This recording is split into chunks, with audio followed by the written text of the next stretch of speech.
Ladies and gentlemen, please take your seats. The show's about to begin. Lauren, let's put on a show. Let's go.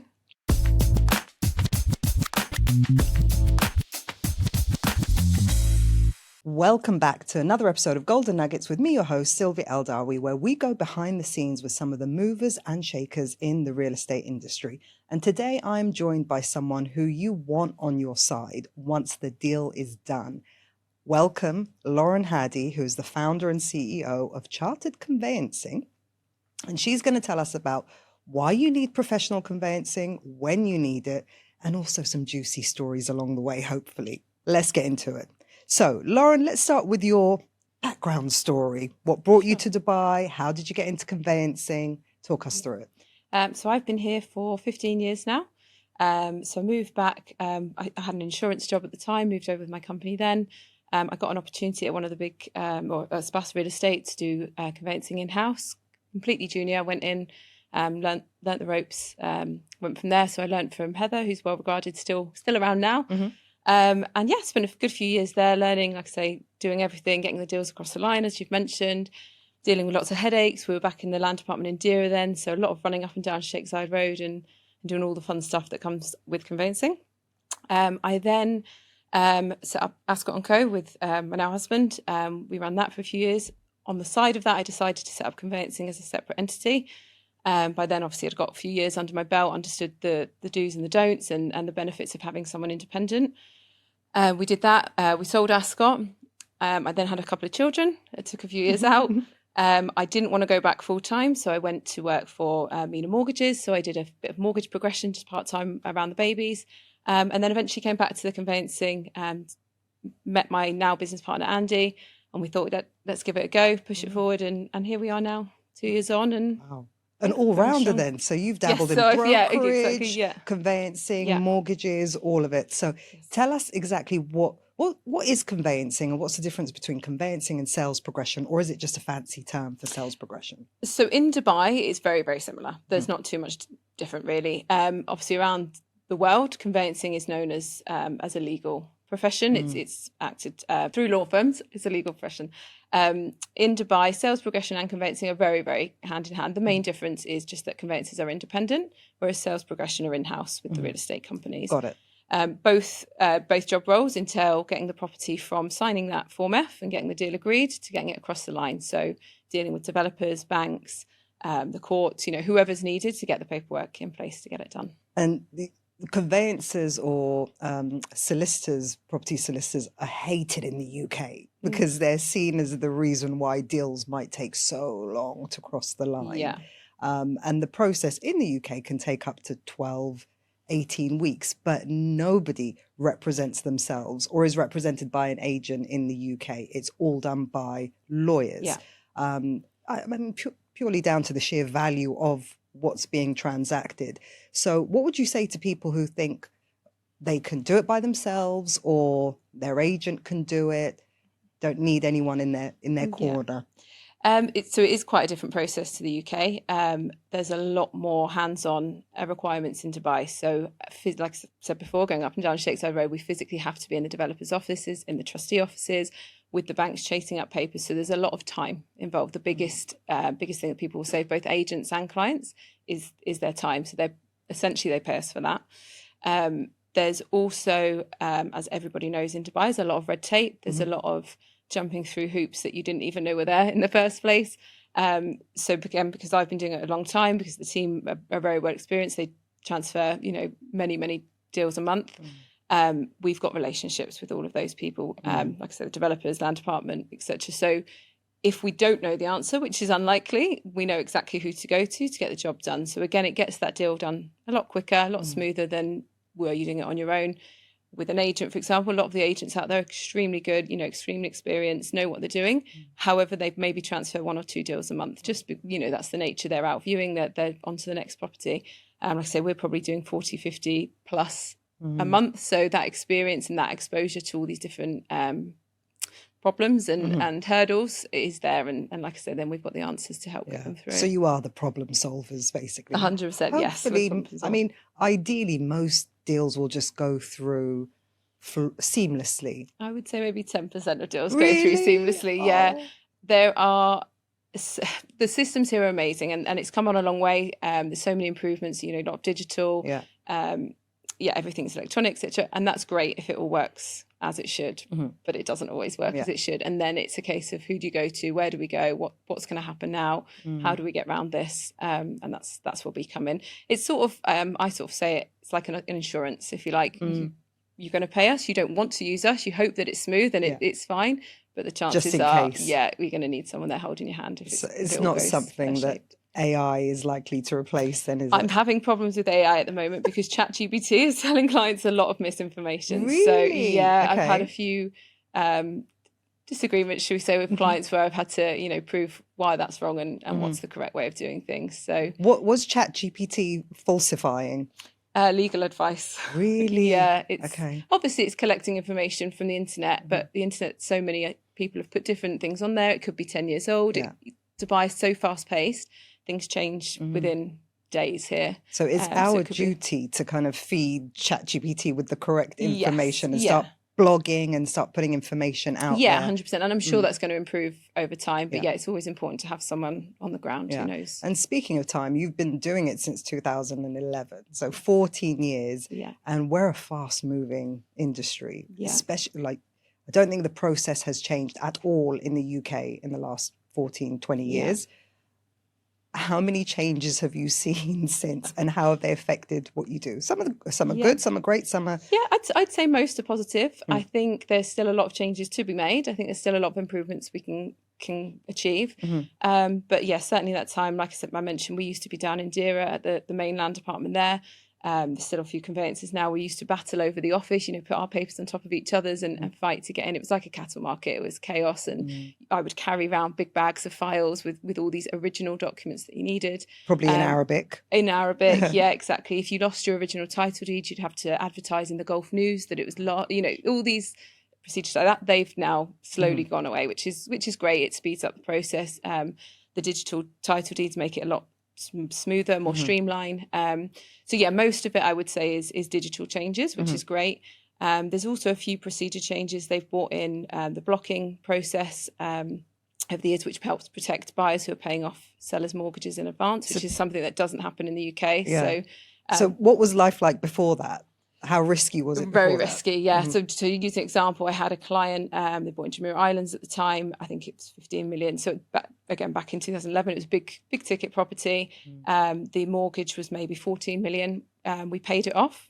We then waited for the clearance documents from the seller's bank, which was the process. So 2 weeks later, the clearance documents didn't come. The bank then told us after, well, actually, there's 3 court cases against this property. We went to the land department. They said, we've now found it as well, but it wasn't automatically linked. Sorry.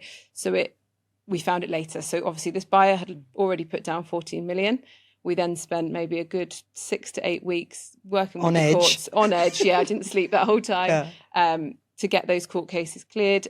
Luckily, it was under 1 million. We managed to manoeuvre it and it was fine, but the seller went missing for a while. There was at the time, the buyer thought he'd lost that money. And it was, So now you've got blocking. Just explain what that... So now we will still get the paperwork. We'll get the NOC before. We'll get the liability letter from the seller's bank, which explains how much is outstanding. And we can go to the land department at that point, declare everything, show the Form F, get all the documents logged. And then the land department will check on their system. There's nothing else blocking the property. We'll block it. You go and clear the loan, and then bring the clearance documents back. So in that time, there's about a 2-week period. It's still owned by the seller, but it can't go to anybody else. It can't have any other blocks put on it, anything else against it. So the buyer is safe.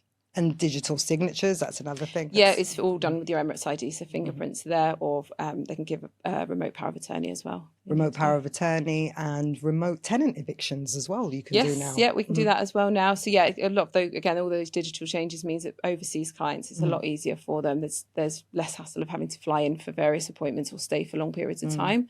They can just do a video call from where they are and get that. And get it done. Yeah. And that's the other thing, change that you've probably seen since 2011 is golden visas, rise of international buyers.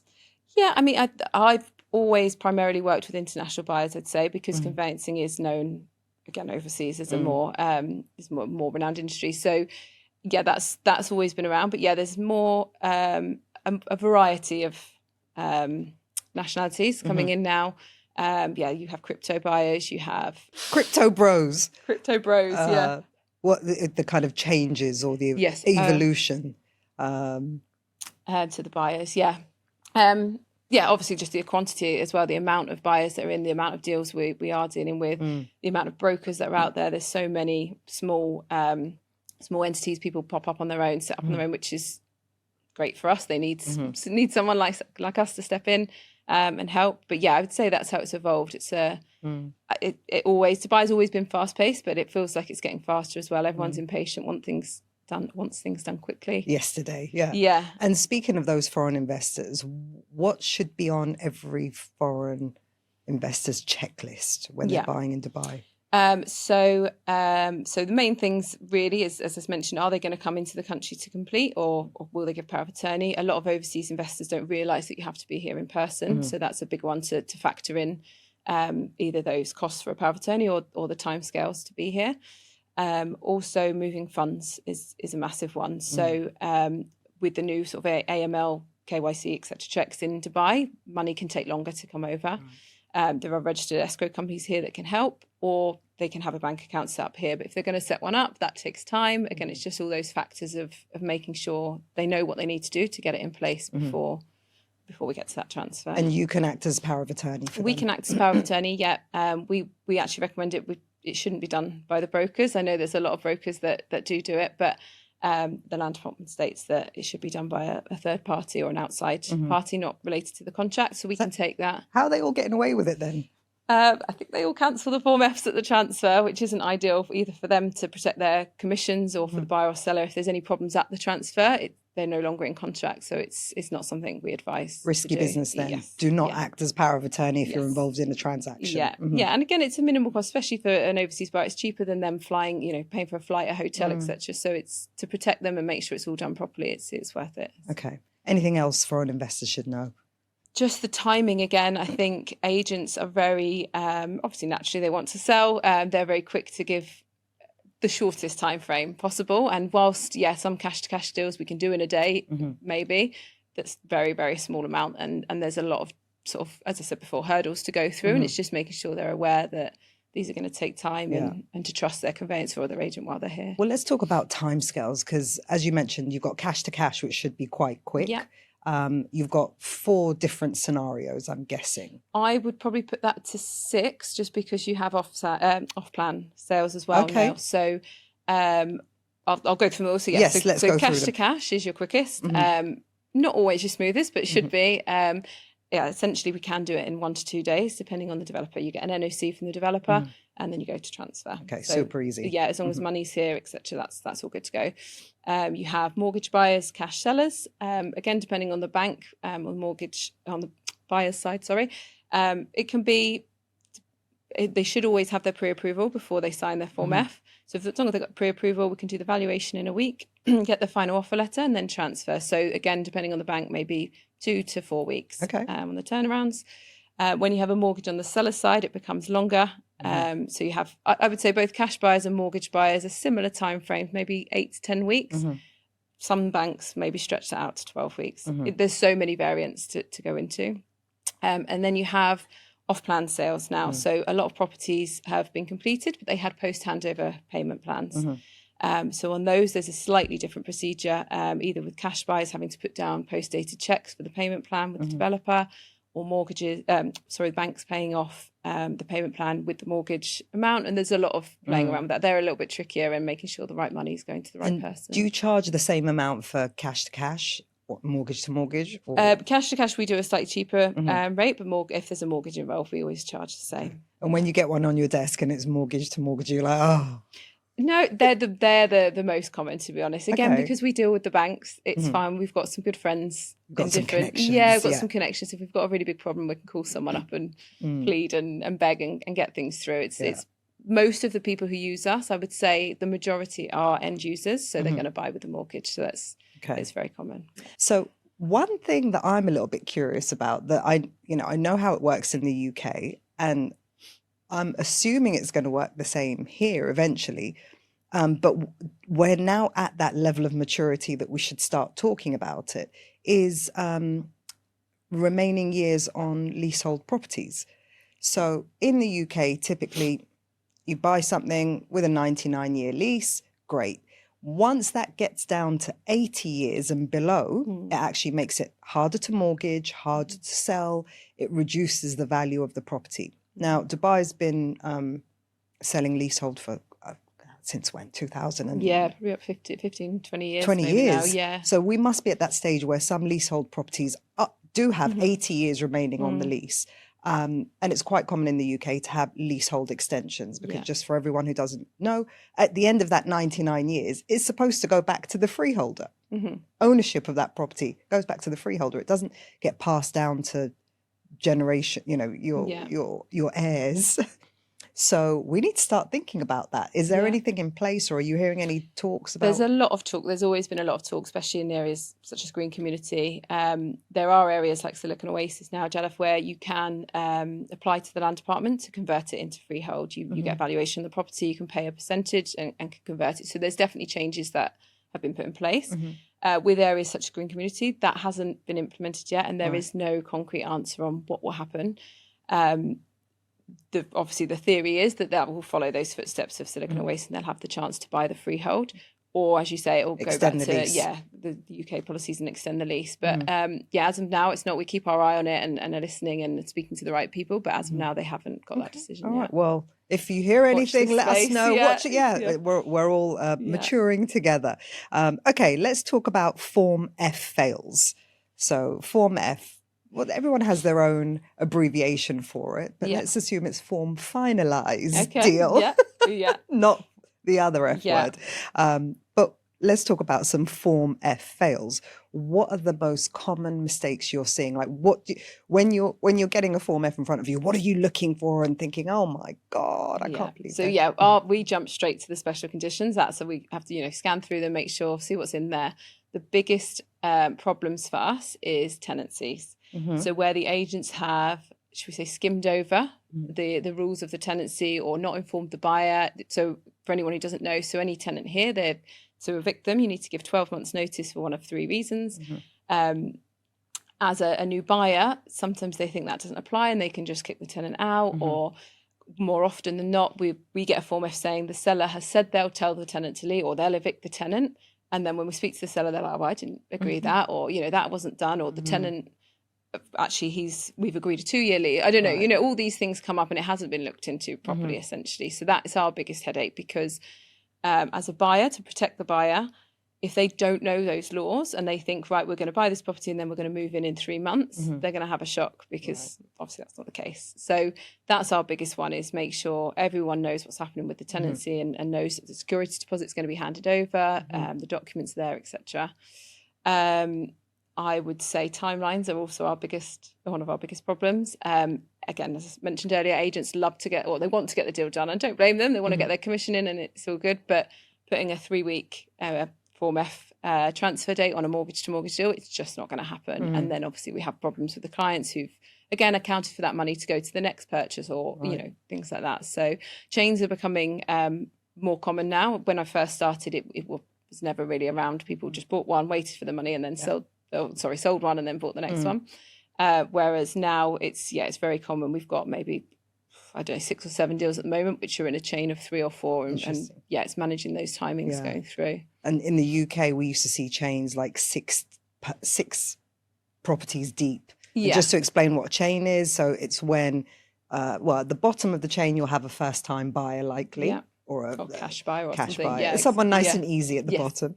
And then the next person needs to sell that property to facilitate their ongoing purchase, as does the next person, as does the next person. Correct, So if that chain collapses, which is something that we're quite used to in the UK, like one goes wrong, it just ruins the whole chain. So we're now seeing that here. I'm seeing a lot more of it. And what I would say, it's not so much that it collapses. I'd say it's quite a small percentage of deals that don't go through. But what happens is the first one is delayed. So the cash buyer, his funds were delayed coming in from, overseas. So therefore that added 2 or 3 weeks onto that.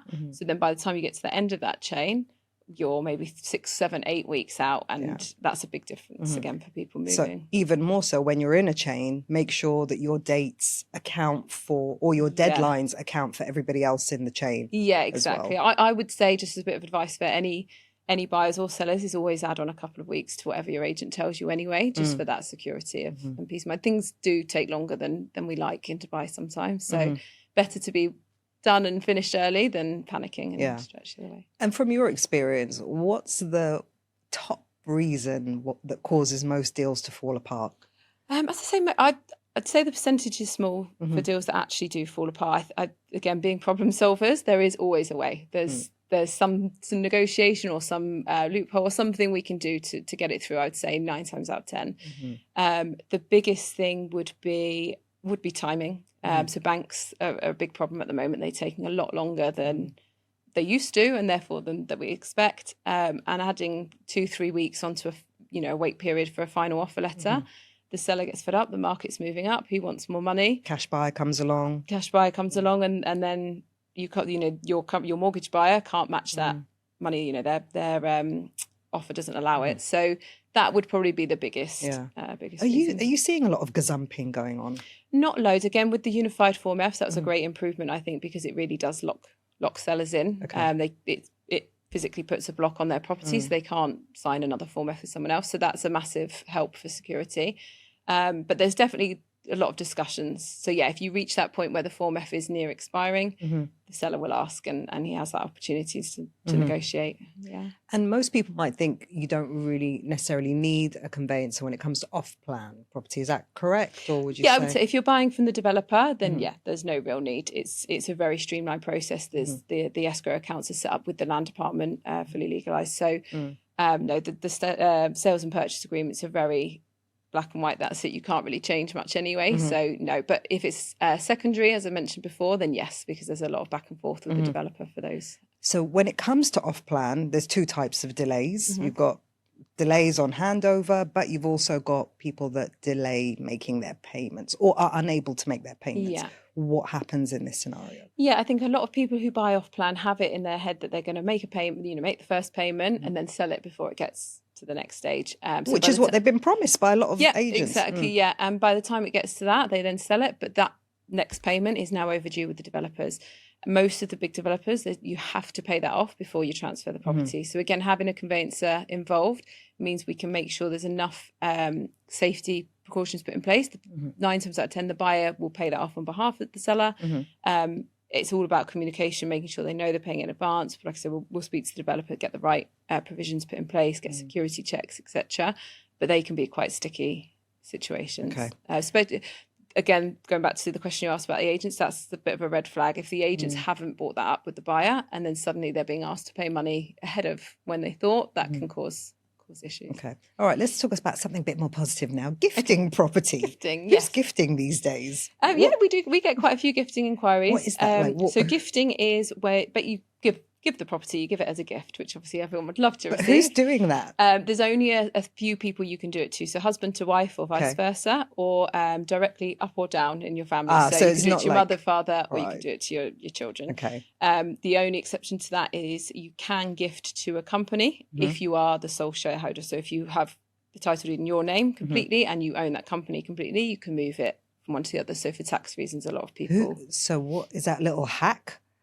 So if you own a company and you are the 100% shareholder, you can gift the property from your name into that company name, which we're finding a lot of people are doing now for tax reasons. They set up SPVs or companies, put the property in the company name, and it is that to avoid not avoid tax, I don't know how to reduce tax in their home countries. Exactly, yeah. But doesn't that expose them to corporate tax here? Again, I'd need to speak to a full company expert, but no, there is. Let's get a tax expert on the show. That could be your next one. But there's different ways. But yeah, there's something called an SPV, a special purpose vehicle. Yeah, exactly. And yeah, it helps with those matters. Okay, all right. So gifting up or down? Yes.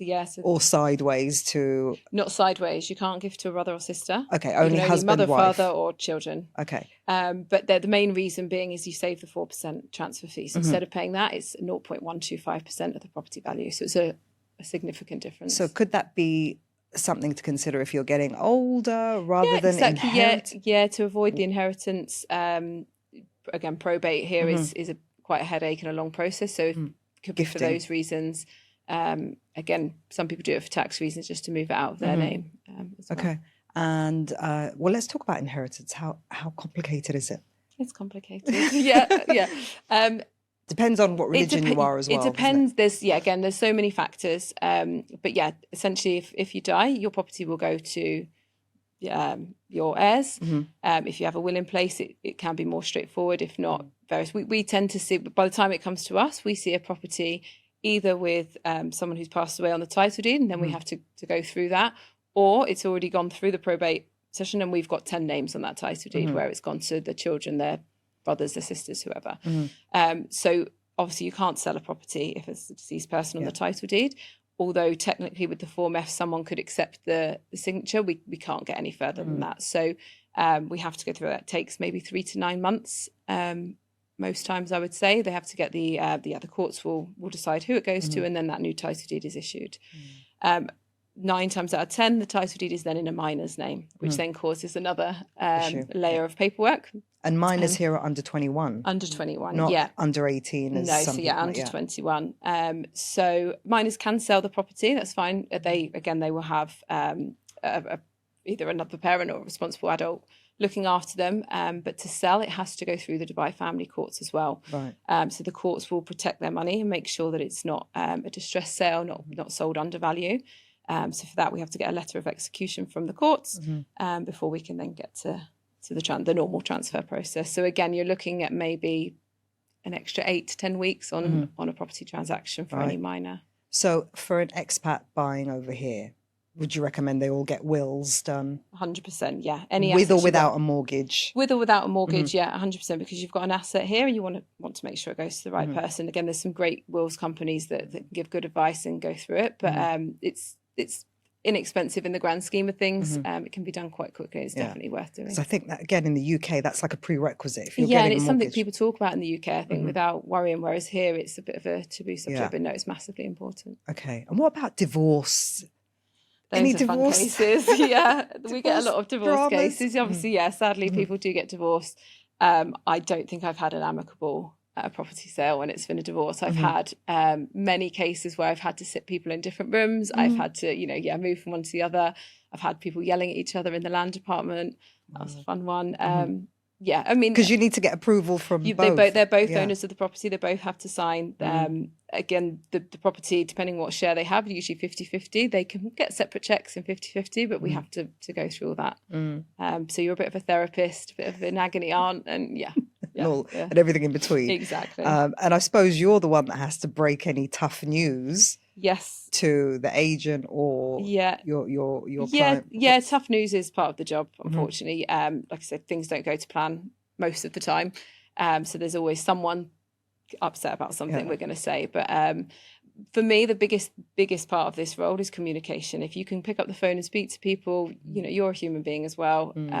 Yes, they might be angry, they might be stressed, but we'll get through it together. That's my motto, and And swallow the frog, as they call it. I've not heard that one. Yeah, that's like, do it first thing in the morning. Don't delay it. For me, same, like you mentioned, you could sit up all night worrying about it. Just do that phone call and get it out of the way, and then you can tackle the problem. Sorry to give you PTSD, but what was that one call you had to make that you were like, oh my God, how am I going to explain this one? I've had a few, if I'm being honest. Yeah. The deal where I met my now business partner, Andy, we worked on a deal together. That's how we met. That was actually one of the hardest deals both of us have ever done. I was on the buyer's side, he was on the seller's side, and the buyers had a mortgage in joint names. The wife worked for the UN, so she was posted somewhere, then couldn't come back for 6 weeks. She's just legally not allowed to leave. We then had to change the mortgage over to a single name. He had to travel, so we did some manager's checks, but then he was granted, I think, 70% rather than an 80% mortgage. So there was a lot of calls in that one, both to my buyers with the bank and then also with the seller breaking it to him that there's another week added. Uncomfortable. Okay.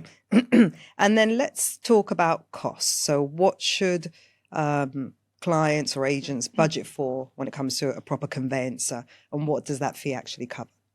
Conveyancing fee can range because, as I've mentioned before, there's so many different types. But really, anything between 2,000 to 3,000 up to maybe 10, 12,000 is probably the maximum really that you should pay. That will cover everything that comes in between. So as I mentioned, the agent will pass us all the documents once it's signed and agreed. And we're there hands-on every day up until the end point, making sure, like I said, the developers are covered, make sure all the service fees are paid, any chiller fees are paid, mortgages outside, we can go and get the liability letters. We're in the banks chasing if they haven't delivered on time, making sure all the documents go to the trustee, getting everything accurately checked, translated if we need to. I mentioned companies earlier, they can be a lot trickier. There's a lot more layers of documents there, so we'll liaise with all of the relevant authorities on that. And just making sure that everything is done as smoothly and quickly as it can be, essentially. So that's for you to do your job. What can agents do to make your job simpler? Come back to communication again. The best agents to work with are ones who want to know what's going on, but are happy and trust us to do what we can. So we can have that level of communication. We can work as good cop, bad cop if we need to with a client. We're all on the same page, singing the same hymns, they say. Red flag for me is agents who just chuck the documents and run away. They don't want anything to do with it. I know they've paid for a conveyancing service, but they know the client. A lot of the times an agent has worked with the client for maybe 3-4 months before we get the deal. We're brand new. They might know little things that help us break something, break some news to someone or just balance it correctly, really, I suppose. Okay. All right. So advice that you can give to agents who want to level up their post-sale process? So work with good conveyancers, work with experienced conveyancers who can help teach and guide along the way. Don't shy away from the conveyancing process. Yes, trust your conveyancer, let them do the legwork, but ask questions. Go to a transfer if you've never been to. A lot of agents I work with who've never been to a transfer. Go and see what happens. Yeah. It helps in the sales process ultimately. If you can explain to someone what's going to happen next, it makes the whole deal smoother. So, and can you represent both parties in the transaction? Yeah, we can here. Yeah. Okay. Yeah, and I actually find that easier because then you've got everything and you can juggle everyone together. Whereas when you've got, we work with other conveyancers and agents, that's no problem, but they might not work in the same style as us or not as quickly as us. And And so a lot of agents that are going on secondary agents, let's say, going on listing appointments, how can they sell the conveyancing package to their seller? Yeah. So I would say to sell it from that point, actually. So as soon as you meet the client, they'll start asking, what fees do we need to pay? Add it in there. So you're going to have your transfer fee, your trustee fee, your conveyancing fee, drop it in there straight away. Explain the difference of, a conveyancer is someone who's going to look after you afterwards. They know the paperwork like the back of their hands. And then if it's always dropped in along, it's not a surprise. Again, a lot of agents will wait right to the end and then sneak it in the Form F. And then, of course, we're going to have problems because they think it's an add-on. They don't see the benefit. I mentioned again earlier, about insurance. You sell it as an insurance policy. You don't want to use them, but if you do need them, they're there. And call us as well if they need to. If a client's unsure, they don't know who we are, let's have a conversation with them. A lot of clients like the fact that we're independent. We don't work for the agency. We're completely separate. They have a conversation with us. They know, again, we're human beings, we're people, we're nice people, and we can sell ourselves to them as well. So work with us and be a team. So do you work with mostly boutique brokerages, or have you got some big players on the books? We do a bit of both, actually. So, primarily boutique because they don't have in-house, so they like having that trusted partner to work with. But we have also, we do a lot of overflow. So big agencies have in-house, but maybe some of their in-house go on holiday at the same time or someone's sick or whatever, and actually they've suddenly got 40 deals they don't know what to do with. Nice, so like supply chain teachers. Yes, exactly, supply teachers, exactly. Supply teachers, not supply chain teachers. So we do that as well. We've also got some agents that we've just known for a long time and got a good relationship with. They may move companies and go to a big one, but they still use us because they trust us and we've built that rapport with them. So if there was ever a year where you'd have had to step in as supply teachers, it's this year, isn't it? Yes, this year has been a busy one. So, and if someone's got if they've got in-house sales progression and they're under pressure to sell that service, you won't really feature, will you? No, they have their own costs and their own prices. But you might be representing. Like I say, for me, having done both, because I did in-house for most of the beginning of my career, I think independent is massively important for clients because it's you have got someone truly looking after your interests. Yeah. In-house, of course, they want to get the deal across the line, but they want to get the agency's commission across the line. That's their main priority. Right. Whereas for us, yes, it might be annoying. We might have to tick a few more boxes, but it's done completely safely and securely, and we're there. Brilliant. Okay, we want some juicy stories or funny stories from the transfer table. Oh, okay. The biggest one, I think, was the one I mentioned before. So I had, a divorced couple who would not sit in the same room with each other. He was actually quite nasty in the end and took a bigger portion of the fees. So there was a physical fight in the land departments. No way. That was interesting. That was back in Dera. So that was an interesting one. What else have I got? I suppose they're not particularly juicy because it's people's lives that you're dealing with. But there's a lot of fights over money. A lot of people can get very emotional when they're buying or selling property. So we definitely have to deal with a lot of tears, tantrums. You're probably just used to it. It's probably it's probably juicy stories to everybody else, but to you it's just like another day in the office. Exactly. Do you think it's quite bland, like property management? No, I think the reason I've stuck at it for so long is because it is different. Every day is different. Every client is different. Who you're dealing with, they've come from completely different walks of life. They've got their money different ways. So it's interesting generally. And tell us about a deal that you saved from collapse. Every day. Every day. That's what I do. Day, that's a bit much. But but it is. That's every day there is something on a deal that is someone is arguing over, or someone is threatening to get a lawyer involved, or or not go to an appointment. So that becomes a day-to-day thing for us, really. And do you think that you probably save more deals than, and of course you probably save more deals than an agent could? I think that's fair to say, because we're dealing with a lot more deals than an agent is. But I'd say the majority of deals aren't on the verge of collapse all the time. Even if people are fighting, like I mentioned before, there is always a way. You need to understand what their motive is, what they're actually upset about, and then you can tackle it. And I think, again, the majority of cases, both buyer and seller want it to go through. That's why they signed the Form F in the first place. We deal with a lot of emotional management, shall I say. What's it, the three things in life: death, divorce, and buying and selling house. It's the most stressful. So we're dealing with hundreds of people every day who are doing that. And that, comes with, like I mentioned, a lot of tantrums and tears. So we have to be sort of everyone's counsellor. And so how do you manage to stay sane during all of this? I'm quite a patient person. You need to be. I've had a lot of practice dealing with my husband over the years. He's quite a difficult character. I've got two small children. I think any mum will say the same. You're fighting fires left, right and centre. It just becomes part of it. Just deep breaths. Breath work. Interesting. Interesting. Exactly. Okay. And finally, what do you wish agents knew about conveyancing, sellers knew about conveyancing, and buyers knew about conveyancing? Agents, just that we're on your side. We're not the enemy. We're not trying to find fault. We want the deal to go through. We want to close it. We just want everyone to be safe and secure. Buyers and sellers, same really, just that we're there to help. Sorry, not to hinder. We're there to do things smoothly and efficiently, and to trust us, really. Just I know, again, there's a lot of information out there. People think they know better, but just let us do what we can do. And do not ask ChatGPT yet. Yes, exactly. Please just ask. I don't mind if you ask another conveyancer, but go to reliable sources to get your information. Brilliant. Well, there you have it.